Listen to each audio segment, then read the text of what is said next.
Hello friends, स्पर्धा परीक्षा मंच या आपल्या मराठी यूट्यूब चॅनलमध्ये आपल्या सर्वांचं स्वागत आहे.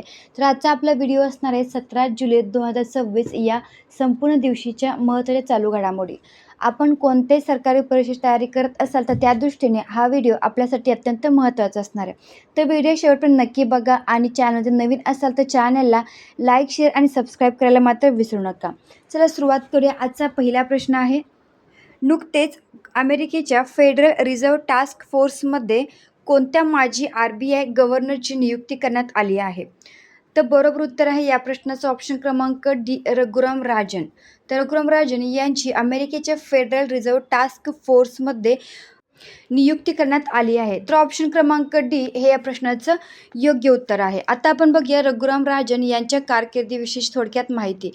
तर रघुराम राजन हे 2013 ते 2016 या काळात RBIचे 23वे गव्हर्नर होते. यापूर्वी त्यांनी आंतरराष्ट्रीय नाणेनिधी म्हणजेच इंटरनॅशनल मॉनिटरी फंडचे मुख्य अर्थतज्ज्ञ म्हणून ही जबाबदारी सांभाळली आहे. तर ही होती रघुराम राजन यांच्या कारकिर्दीविषयीची थोडक्यात माहिती.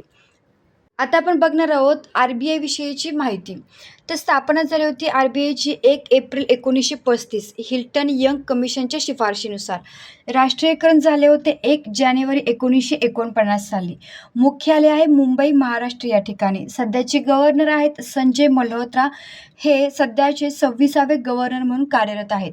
पहिले भारतीय गव्हर्नर होते CD देशमुख. प्रमुख कार्य बघूयात. नोटा छापणे आणि चलन जारी करणे, महागाई नियंत्रणासाठी मौद्रिक धोरण म्हणजेच मॉनिटरी पॉलिसी ठरवणे, सर्व बँकांवर नियंत्रण ठेवणे म्हणजे RBIला बँकांची बँक असं बोलतात. भारताचा परकीय चलन साठा म्हणजेच फॉरेक्स सांभाळणे ही RBIची प्रमुख कार्य आहेत.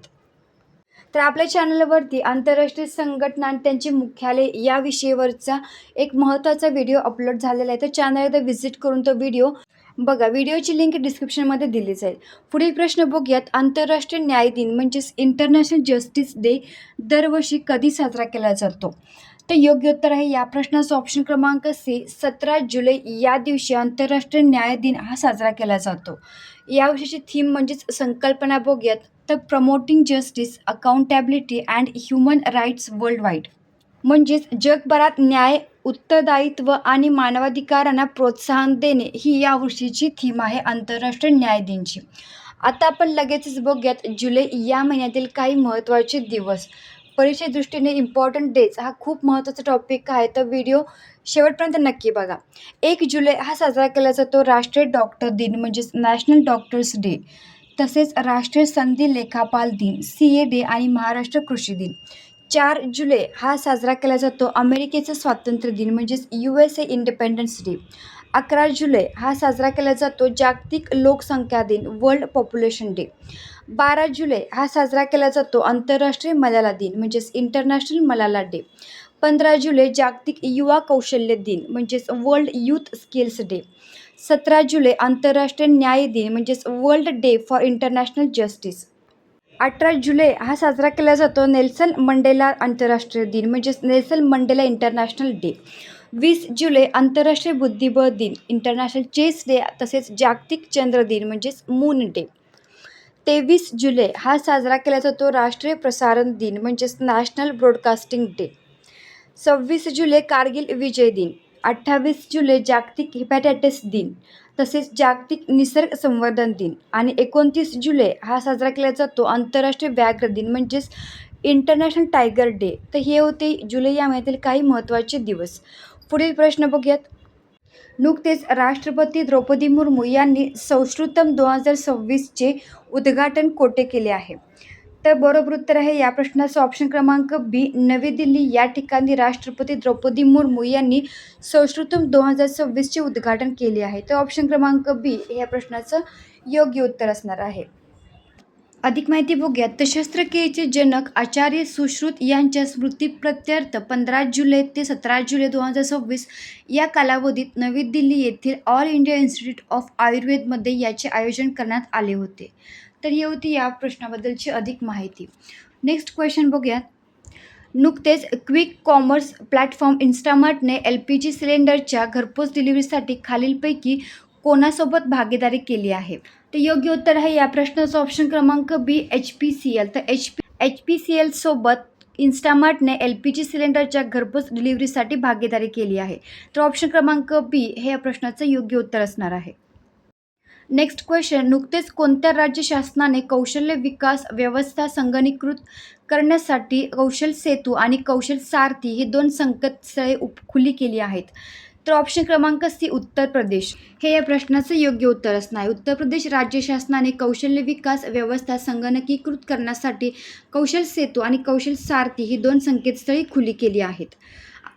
लगेचच उत्तर प्रदेश या राज्याविषयीची काही महत्त्वाची माहिती बघूयात. तर राजधानी आहे लखनौ, मुख्यमंत्री आहेत सध्याचे योगी आदित्यनाथ, राज्यपाल आहेत आनंदीबेन पटेल. लोकसंख्या, तर भारतामधील सर्वाधिक लोकसंख्या असलेले हे राज्य आहे. क्षेत्रफळाच्या दृष्टीने भारतामध्ये 4थे मोठे राज्य आहे. पहिले राज्य आहे राजस्थान. तर प्रमुख राष्ट्रीय उद्याने अभयारण्ये बघूयात उत्तर प्रदेश या राज्यामधील. तर दुधवा राष्ट्रीय उद्यान राज्यातील एकमेव राष्ट्रीय उद्यान, पिलीभीत व्याघ्र प्रकल्प, अमनगड व्याघ्र प्रकल्प, राणीपूर व्याघ्र प्रकल्प आणि राष्ट्रीय चंबळ अभयारण्य ही तेथील प्रमुख राष्ट्रीय उद्याने आणि अभयारण्ये आहेत. तर ही होती उत्तर प्रदेश या राज्याविषयीची काही महत्त्वाची माहिती. आता बघूयात उत्तर प्रदेश या राज्यातील काही महत्त्वाच्या चालू घडामोडी. तर उत्तर प्रदेश सरकारने शिक्षकांसाठी गुरुदक्षिणा नावाची रोख विरहित म्हणजेच कॅशलेस वैद्यकीय उपाययोजना सुरू केली आहे. उत्तर प्रदेश सरकारने ग्रीन डेटा सेंटर नीती 2026ला मंजुरी दिली आहे. उत्तर प्रदेशच्या प्रसिद्ध मलिहाबादी आंब्याला भौगोलिक मानांकन म्हणजेच जिओग्राफिकल इंडिकेशन टॅग मिळाला आहे. ईट राईट कॅम्पस प्रमाणपत्र मिळवणारे चौधरी चरण सिंह विमानतळ हे भारतातील पहिले विमानतळ ठरले जे उत्तर प्रदेश या राज्यामध्ये आहे. तसेच उत्तर प्रदेश सरकारने आर्थिकदृष्ट्या कमकुवत कुटुंबासाठी मिशन झिरो पॉवर्टी म्हणजेच शून्य दारिद्र्य मोहीम उपक्रम सुरू केला आहे. उत्तर प्रदेश सरकारने जमिनीच्या अचूक मोजणीसाठी DG रोवर GNSS विशेष भूमिमापन अभियान सुरू केले आहे. तसेच भारतातील पहिल्या खाजगी हायब्रिड 2G इथेनॉल प्रकल्पाला उत्तर प्रदेशमध्ये मंजुरी मिळाली आहे. तर या होत्या उत्तर प्रदेश या राज्यातील काही महत्त्वाच्या चालू घडामोडी. पुढील प्रश्न बघूया. नुकतेच जम्मू काश्मीर बँकच्या मुख्य अनुपालन अधिकारी पदावर कोणाची नियुक्ती करण्यात आली आहे? तर योग्य उत्तर आहे या प्रश्नाचं ऑप्शन क्रमांक बी राकेश मगोत्रा यांची जम्मू काश्मीर बँकच्या मुख्य अनुपालन अधिकारी पदावर नियुक्ती करण्यात आली आहे. आता आपण बघणार आहोत नुकत्याच झालेल्या काही महत्त्वाच्या नियुक्त्या. तर राष्ट्रीय गुन्हे नोंदणी ब्युरो म्हणजेच NCRBच्या प्रमुखपदी अमित गर्ग यांची नियुक्ती करण्यात आली आहे. पोलीस संशोधन आणि विकास ब्युरो म्हणजेच BPRDच्या प्रमुखपदी आलोक मित्तल यांची नियुक्ती करण्यात आली आहे. हैदराबाद येथील प्रतिष्ठित सरदार वल्लभभाई पटेल नॅशनल पोलीस अकॅडमीच्या संचालकपदी सुजित पांडे यांची नियुक्ती करण्यात आली आहे. केइको फुजिमोरी अधिकृतपणे पेरू देशाचे राष्ट्रपती म्हणून निवडून आले आहेत. तसेच राष्ट्रीय रस्ते सुरक्षा मंडळाच्या अध्यक्षपदी नितीन रमेश गोकर्ण यांची नियुक्ती करण्यात आली आहे. गृह मंत्रालयामध्ये अतिरिक्त सचिव म्हणून प्रशांत सीताराम यांची नियुक्ती झाली आहे. भारतीय लष्कराच्या दक्षिण कमांडचे म्हणजेच साऊथर्न कमांडचे प्रमुख म्हणून राजेश पुष्कर यांची नियुक्ती झाली आहे. तर या होत्या काही महत्त्वाच्या नियुक्त्या ज्या आता सध्या झालेल्या आहेत. पुढील प्रश्न बघूयात. पश्चिम बंगाल सरकारने राज्यातील विविध सरकारी विभागांमधील कथित संस्थात्मक भ्रष्टाचाराची चौकशी करण्यासाठी स्थापन केलेल्या उच्चस्तरीय न्यायिक आयोगाचे अध्यक्ष म्हणून कोणाची नियुक्ती केली आहे? तर योग्य उत्तर आहे या प्रश्नाचं ऑप्शन क्रमांक सी न्यायमूर्ती बिस्वजित बसू म्हणजेच बिस्वजित बोस यांची पश्चिम बंगाल सरकारने राज्यातील विविध सरकारी विभागांमधील कथित संस्थात्मक भ्रष्टाचाराची चौकशी करण्यासाठी स्थापन केलेल्या उच्चस्तरीय न्यायिक आयोगाचे अध्यक्ष म्हणून नियुक्ती करण्यात आली आहे. तर ऑप्शन क्रमांक सी हे या प्रश्नाचं योग्य उत्तर असणार आहे. पुढील प्रश्न बघूया. 2026मध्ये भारताच्या अध्यक्षतेखाली 12वी ब्रिक्स श्रम आणि रोजगार मंत्र्यांची बैठक म्हणजेच 12th BRICS labour and employment ministers meeting खालीलपैकी कोणत्या शहरात आयोजित करण्यात आली होती? तर हैदराबाद या ठिकाणी. ऑप्शन क्रमांक सी हैदराबाद या ठिकाणी भारताच्या अध्यक्षतेखाली 12वी ब्रिक्स श्रम आणि रोजगार मंत्र्यांची बैठक आयोजित करण्यात आली होती. तर ऑप्शन क्रमांक सी हैदराबाद हे या प्रश्नाचं बरोबर उत्तर आहे. तर या होत्या 17 जुलै 2026 या दिवशीच्या संपूर्ण महत्त्वाच्या चालू घडामोडी. आता आपण व्हिडिओमध्ये पुढे आत्तापर्यंत झालेल्या सर्व महत्त्वाच्या चालू घडामोडींचा महत्त्वाचा पार्ट रिव्हिजन करणार आहोत. तर चला सुरुवात करूया.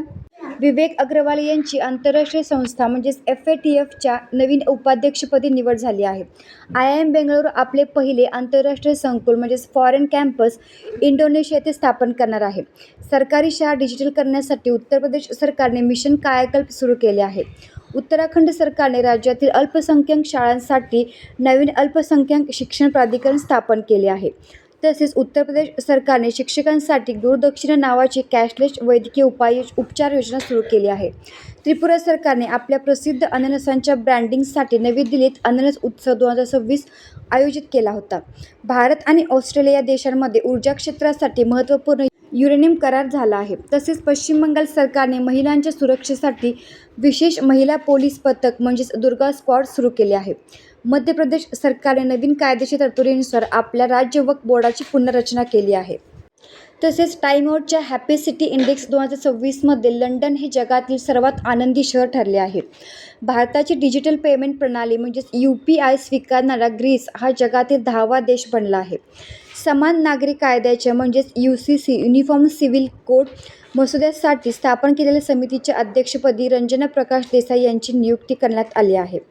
आंध्र प्रदेश सरकारने शेतकऱ्यांच्या जमिनीच्या हक्कांसाठी मी भूमी मी हक्कू या कार्यक्रमाचा शुभारंभ केला आहे.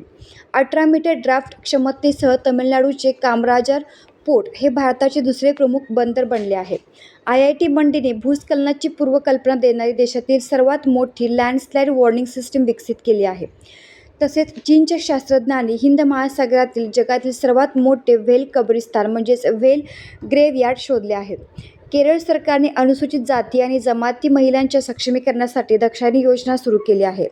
अश्वस्थ एस हे बुद्धिबळ स्पर्धेत भारताचे 98वे ग्रँडमास्टर बनले आहेत, तर 97वे ग्रँडमास्टर बनले होते हर्षवर्धन GB. उत्तर प्रदेश सरकारने पर्यावरणपूरक ग्रीन डेटा सेंटर नीती 2026ला अधिकृत मंजुरी दिली आहे. तर या होत्या आत्तापर्यंत झालेल्या काही महत्त्वाच्या चालू घडामोडी. परीक्षेच्या दृष्टीने अत्यंत महत्त्वाचे पॉईंट्स आहेत, तर पॉईंट्स नक्की नोट डाऊन करून घ्या.